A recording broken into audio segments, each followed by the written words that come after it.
Hello, this is Jim DuBois, former CIO Microsoft, doing a global interview series for the CIO Water Cooler. Today we have Andrew Wilson, the CIO at Accenture. Andrew, great to see you again. Hello, Jim. Really good to see you as well. I'm delighted to join you at the water cooler today. This is one I've been looking forward to. You were one of the CIOs that I often competed with on who could be farthest ahead on technology. So love having a chance to talk to you. Give us kind of an overview of how you think about digital strategy, and then maybe we can talk a little bit about how that's changed. Well, digital strategy to me is an equal amount technology, change, and talent.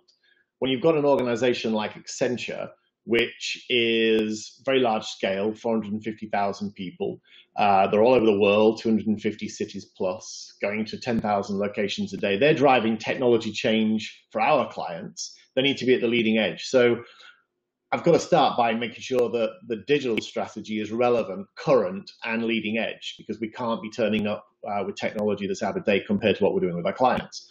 But I think a digital strategy, for it to be effective, has got to be an intrinsic part of the business strategy. It's got to have the right combination of tech that's right for prime time. It's got to fully enable the business.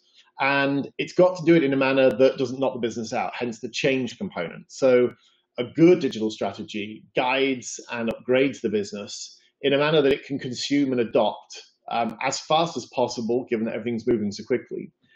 But then, whether it's the talent that's delivering the strategy or the talent that's consuming the strategy, talent is to the fore more than ever before. And as technology accelerates and as more new arrives every day and every week, we have to pivot that talent, both in the delivery terms and also in terms of the talent that's walking through the door, the talent that's expecting that consumer experience, if you like. So to me, that digital strategy is all three elements of that, Jim. And you mentioned the pace of change, but how else have you seen the strategy change over the last couple of years? I think things are moving faster than ever before. I mean, you and I used to talk about cloud and big data, and they seem pretty out of date now and history. We're 90% in the cloud now, and we'll be pretty much 100% within a few months now. To me, it's always what's the next challenge? What's the next hurdle? So it's artificial intelligence. It's the ability to deliver a set of services that are absolutely nothing to do with the organizational construct that's supporting them. They are purely presented in the manner and to the extent which the human thinks and adopts services in. So there's always a new challenge, a new chapter. And I think that the CIO that's going to be effective in this is one that can preempt what the next chapter is. So right now we're looking at a lot to do with intelligence in the enterprise. We call it applying that intelligence. AI has been talked about for decades, hasn't it? But I must admit, to me, it's now ready for prime time. I can see that characteristic of intelligence embedded in many of the services that we're building and delivering. We've got tens of thousands. Give us an example of one that you've actually got running that's a great implementation of AI. Well, a couple of examples, one with money, one with people. On the money side, we have a forecast engine that literally forecasts the revenue of the company. And it's learned that on the last several years of company actuals. So that replaces technically, a huge amount of activity that takes people away from the line and away from delivering client service. I mentioned that we have 450,000 people. They all love to type in feedback on sentiment and engagement surveys. What did we ever used to do with that? Well, not much, because when you've got 450,000 people typing, you really can't navigate that data. But now we can do sentiment analysis on it. And that sentiment analysis tells our leaders exactly what the human workforce is thinking about, what their concerns are, what they're focused on. And so we're able to surface a lot more insight than ever before. And then, yes, we've all got bots, haven't we? We're servicing those bots through personalities. We have Deepa, who takes queries about HR policy and career choices. And so 3 really good examples of where intelligence is there and it's at scale already. Those are fantastic. Tell me a little bit about how your interaction with the different business leaders has changed in your role with these kind of capabilities.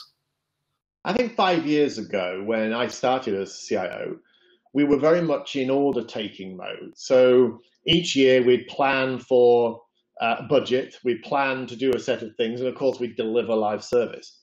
So if anything, we were like the global IT hatch taking orders. And the business, typically the corporate functions, would come along and express what they needed for their corporate function goals. And that was pretty much the paradigm for operation of CIO. We call our IT team the CIO organization. It's completely changed.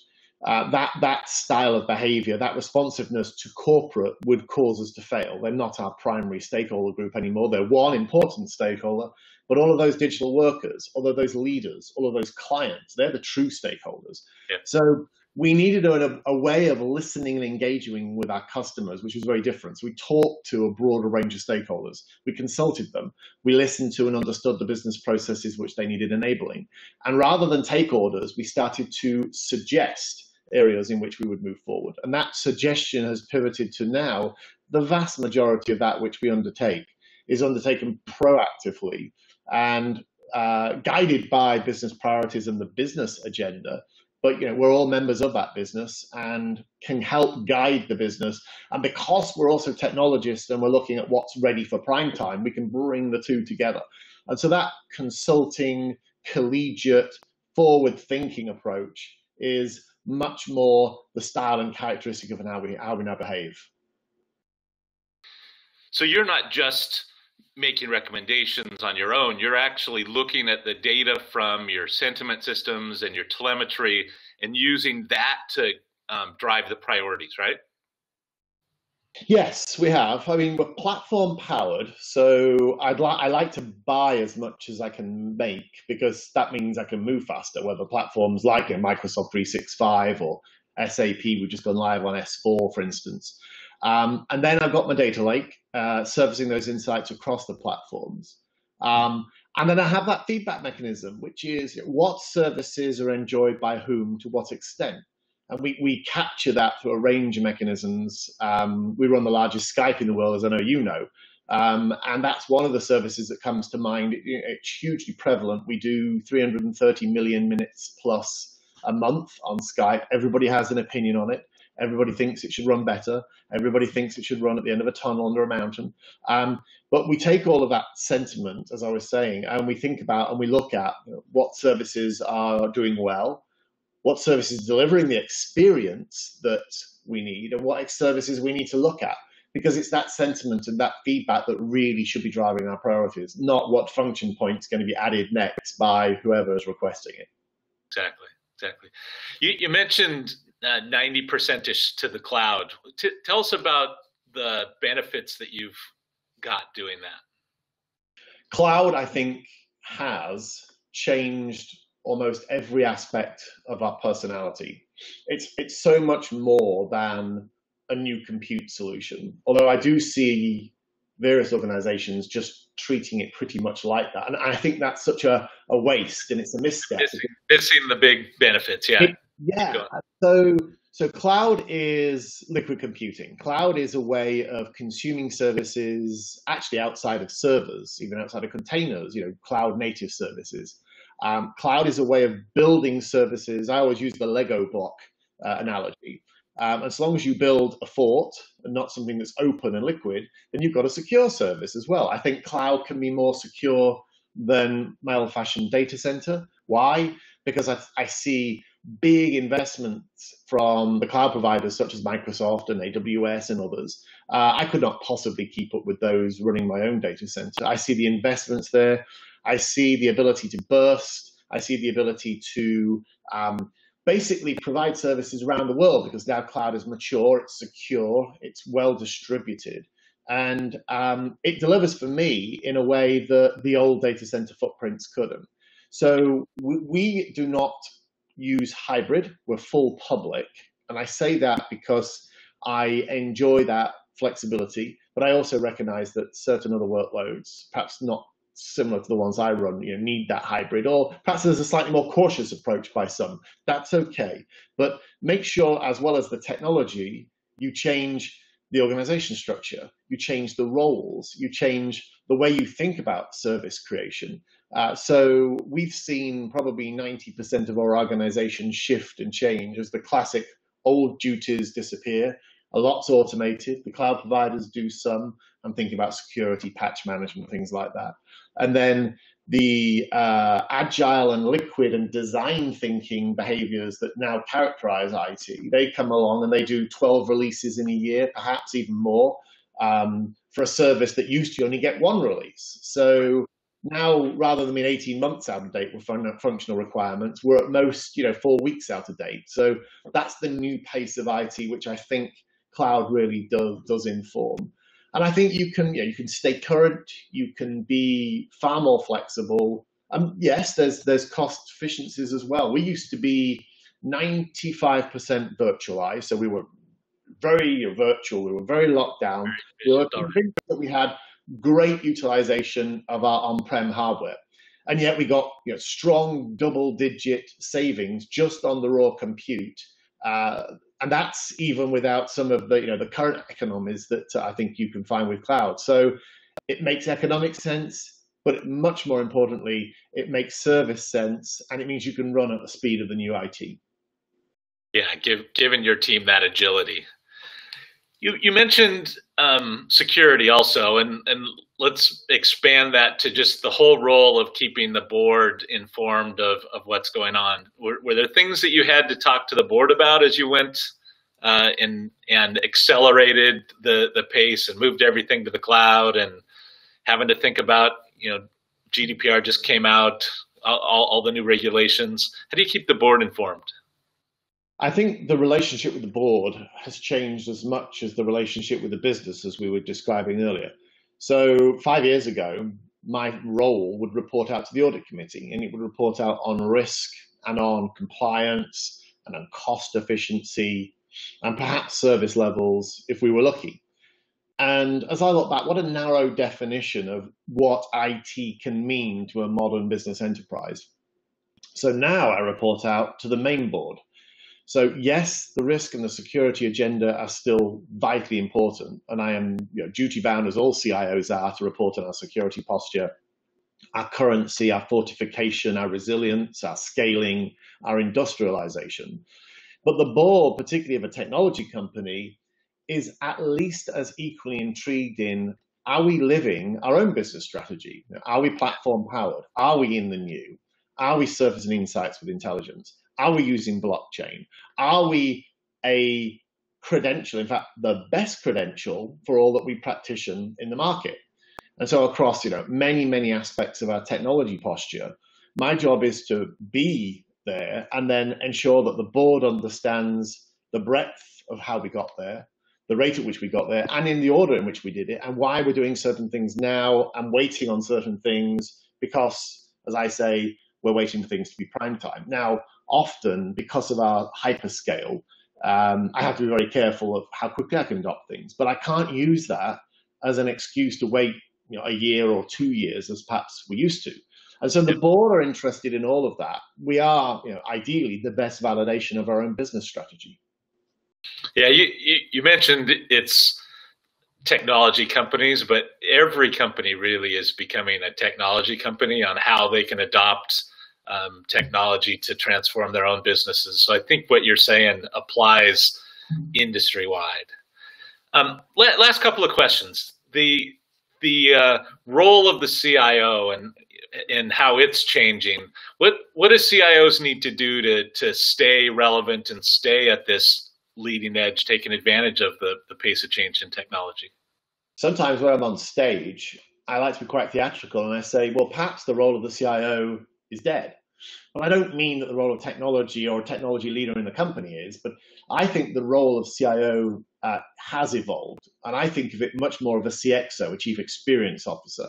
Now, that certainly involves all of the classic responsibilities of governing and leading IT and its enablement of the business.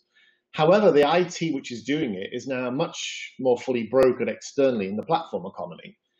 It's very much more focused on the outcomes which digital workers, leaders, shareholders, clients, businesses, oh, and by the way, the corporate functions, they consume outcomes. So we need to think in terms and deliver in terms of those enablers that cut across the enterprise are not a function of classic organization.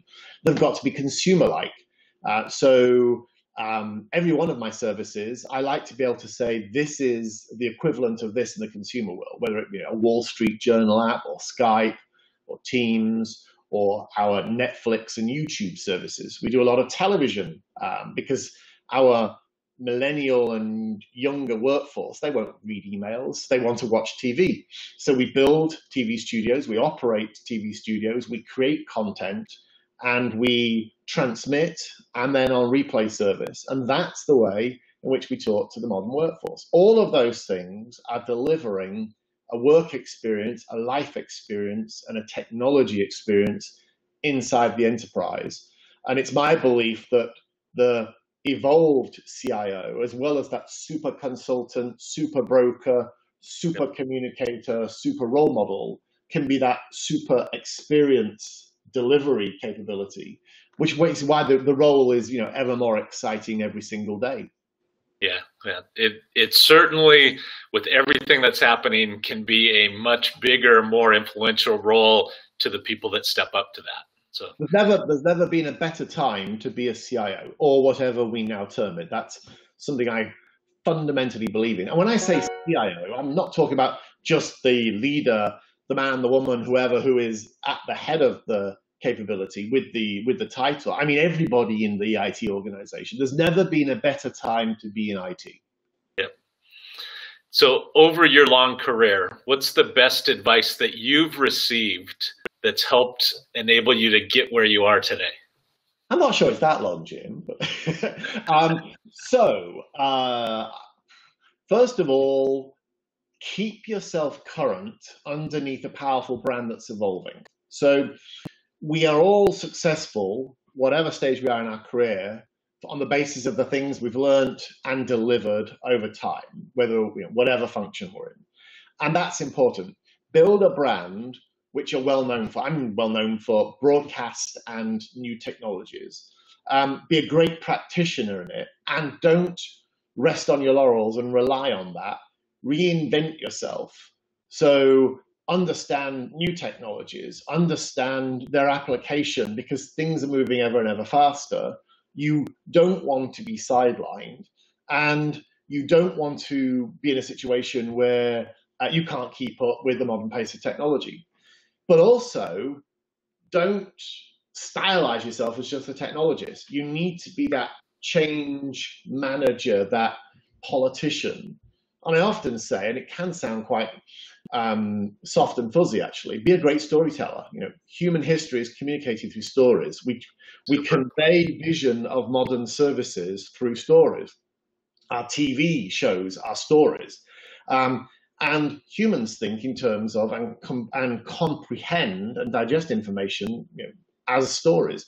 So think about your communication capabilities as an individual and as a leader, because they'll make you ever more effective as things continue to change. The one thing that won't change is the human need to be able to consume in the new through mechanisms like stories. So those are all top tips I would definitely share with our audience today. Fantastic. Any last bit of advice for our aspiring CIOs, tech leaders? Well, I think ask yourself what's next. Ask yourself, what's this fusion of man and machine where the machine is augmenting, not replacing the human? Think about how roles will develop. Think about your own career and think about the evolution of 10, 20, 30 years wherever you are in your career, and think about how you make yourself relevant in the new on a sustained and prolonged basis, and never give up learning, but also have fun along the way. That's fantastic. I'd just add to never underestimate what you can accomplish out of a role like this, and shoot high. So with that, thank you for your time, and look forward to catching up with you soon. Pleasure as always, Jim. Thanks very much for allowing me into the cooler today. Yeah, fantastic. Thank you.